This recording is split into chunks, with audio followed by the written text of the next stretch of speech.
Assalamualaikum warahmatullahi wabarakatuh. Alhamdulillahi rabbil alamin.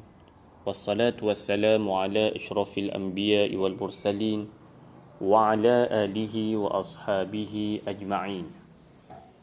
Tuan-tuan, puan-puan yang dirahmati Allah, salah satu pintu yang dibuka oleh Allah Subhanahu wa ta'ala untuk meraih keuntungan besar di bulan Ramadan adalah melalui sedekah. Islam sering menganjurkan umatnya untuk banyak bersedekah. Dan bulan Ramadan, amalan ini menjadi lebih dianjurkan lagi. Dan demikianlah sepatutnya akhlak seorang mukmin, iaitu dermawan. Allah dan Rasulnya memerintahkan, bahkan memberi contoh kepada umat Islam untuk menjadi orang yang dermawan serta pemurah. Ketahuilah bahawa dermawan adalah satu sifat Allah Ta'ala. Sebagaimana hadis, Inna Allah Azza wa Jalla jawadun yuhibbul juda wa yuhibbu ma'aliyal akhlaki wa yakrahu safsafaha. Sesungguhnya Allah Ta'ala itu maha memberi. Ia mencintai dermawan serta akhlak yang mulia. Ia membenci akhlak yang buruk. Hadis tersebut, tuan-tuan, dapat difahami bahawa bakhil adalah akhlak yang buruk dan bukanlah akhlak seorang mukmin yang sebenarnya. Begitu juga sifat suka meminta-minta bukanlah ciri seorang mukmin. Bahkan sebaliknya, seorang mukmin itu banyak memberi. Nabi SAW pernah bersabda, Al-yadul ulya khairun minal yadis sufla, wal yadul ulya hiyal munfiqatu was sufla hiyas sa'ilah. Tangan yang di atas lebih baik dari tangan yang di bawah. Tangan di atas adalah orang yang memberi dan tangan yang di bawah adalah orang yang meminta. Tuan-tuan, puan-puan yang dirahmati Allah, apabila bersedekah, kita hendaklah mengutamakan sedekah kepada sanak saudara atau kaum kerabat yang terdekat yang memerlukan sebelum memberikannya kepada orang lain. Ada di kalangan kita yang gairah bersedekah kepada tabung-tabung kemanusiaan, membantu golongan yang tidak bernasib baik di Syria, di Palestin dan sebagainya, sedangkan ahli keluarga dan jiran tetangga yang hidup di sebelahan hidup dalam keadaan kesusahan dan penderitaan. Pernah suatu ketika Ibnu Abbas mengatakan kepada Ibnu Zubair, dia seorang yang bakhil.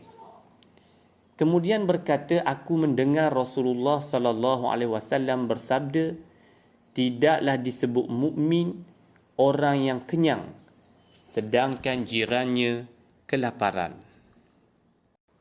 Tuan-tuan, puan-puan yang dirahmati Allah, saya amat tertarik dengan satu program yang dijalankan oleh JKK di kampung saya, iaitu satu program yang diberi nama Waris Bantu Waris, di mana program ini diadakan bagi mengumpul dana bagi membantu ahli keluarga yang terdekat yang kurang berkemampuan, di mana penyumbang memberi nama waris dan wang, manakala ahli JKK kampung akan menguruskan dari segi pembelian barang dan menyerahkan kepada waris. Program ini bertepatan dengan firmanullah Subhanahu wa ta'ala, di mana Allah menganjurkan kepada umatnya agar memberi sedekah secara diam, iaitu tidak secara terang-terangan. Sebagaimana firmanullah Subhanahu wa ta'ala, A'udzubillahi minasyaitonir rajim.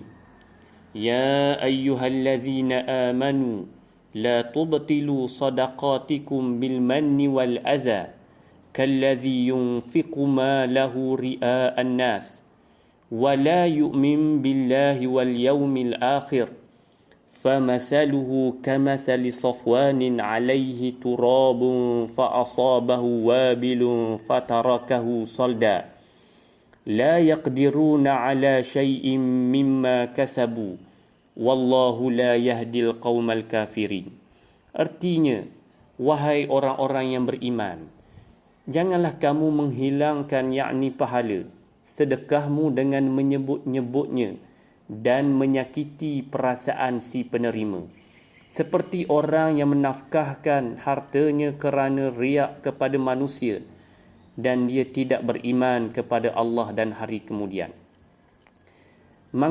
Maka perumpamaan orang itu seperti batu licin yang di atasnya ada tanah, kemudian batu itu ditimpa hujan lebat, lalu menjadilah dia bersih, tidak bertanah.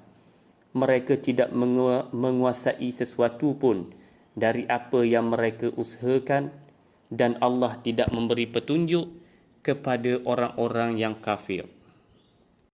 Daripada firmanullah yang saya bacakan sebentar tadi, jelas menunjukkan bahawa larangan Allah Subhanahu Wa Taala kita menceritakan sedekah yang telah kita lakukan. Malah mereka yang melakukan sedekah dalam keadaan tersebut tidak akan mendapat apa-apa pahala daripada sedekah yang mereka lakukan. Tuan-tuan, puan-puan yang dirahmati Allah, marilah kita sama-sama mengenal pasti kaum keluarga, sanak saudara terdekat yang kurang bernasib baik untuk kita menghulurkan bantuan agar sedekah yang dihulurkan dapat memberi kualiti yang baik di sisi Allah Subhanahu Wa Taala. Sekianlah tazkirah saya pada pagi ini. Aqulu qawli hadza wa astaghfirullahal azim li wa lakum. Assalamualaikum warahmatullahi wabarakatuh.